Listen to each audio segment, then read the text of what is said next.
মেধা সব সময় অফারের অপেক্ষায় থাকে, কখন কোন রেস্টুরেন্ট অফার দিবে আর অমনি সে মানে সেখানে যাওয়ার জন্য আমার কাছে বায়না ধরবে। ঠিক আজকেও তাই হলো। এই যে পেটুক কিচেনে হচ্ছে অফার দিয়েছে, সেই জন্য এখন মেধা আমাকে বলছে মা চলো চলো চলো। শেষ পর্যন্ত আমি কি করলাম যে চলো, আমিও তো একটু এই সুযোগেই খুঁজি, তো চলো। তারপর আমরা চলে গেলাম সোজা 4তলা মোড়, কলেজ রোড, রংপুরে। সেখানে গিয়ে দেখবেন আপনারা হচ্ছে এই যে পেটুক কিচেনে আমরা গিয়ে, যেহেতু আমরা অফারের খাবার খাবো, তারপরও মেধা এমনিতেই একটু মেনু কার্ডটা দেখছিল। তারপর আমাদের এই যে চলে আসলো, এই প্লেটারটার দাম ছিল মাত্র 299 টাকা। ভাবা যায় 299 টাকায় এত বড় একটা প্লেটার! মানে আমরা দুজন, মেধা আর আমি দুজন মিলে খেয়ে মানে ভরপুর, একদম পেট ভরে খেয়েও কিন্তু বেঁচে বেঁচে গিয়েছিল। তাহলে বুঝেন, এখন যদি গুনগুন থাকতো তাহলে 3জন মিলে হয়তোবা আমাদেরটা ঠিক হতো, কিন্তু দুজন কিন্তু একদম ওভার হয়ে যায়। বার্গারটা ছিল একদম বড় সাইজের, তার মধ্যে ছিল নাসোস, ছিল কোল্ড ড্রিঙ্কস, আর ছিল মিট বক্স। এই এতগুলো জিনিস মানে আমাদের দুজনের আমরা তো খুব বেশি খেতে পারি না, সেই জন্য আমাদের দুজনের মতো মানুষের কিন্তু একদম ওভার হয়ে গিয়েছিল।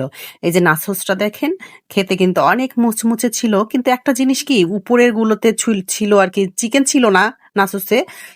উপরের গুলোতে মেয়োনিজ আর হচ্ছে সস ছিল, কিন্তু নিচের গুলো একদম ফাঁকা পড়ে গিয়েছে। আসলে অনেক ভিড় তো, এরা সার্ভ করতেই মানে হাঁপায় যাচ্ছিল। অফারের খাবার খাওয়ার জন্য কিন্তু কম বেশি সবাই যায় মানে খাওয়ার জন্য।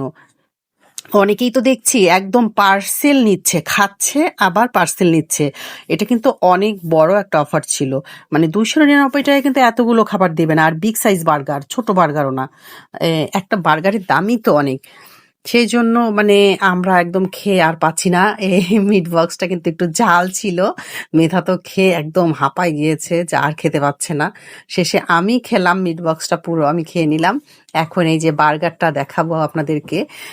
বার্গারের ভিতরে যথেষ্ট পরিমাণ চিকেন ছিল, দুটো হচ্ছে শসার স্লাইস ছিল, মেয়োনিজ, তারপর হচ্ছে সস যথেষ্ট পরিমাণে ছিল।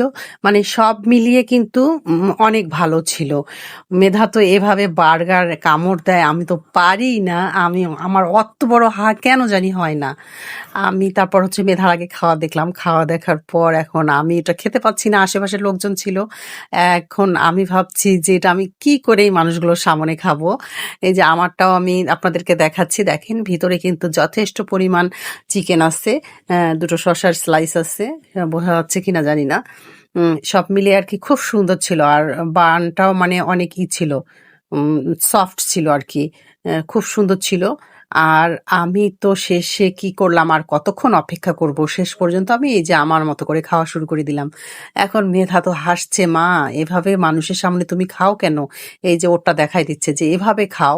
আমি বললাম যে না, আমি ওভাবে খেতে পারবো না, আমি আমার মতো করে খাই।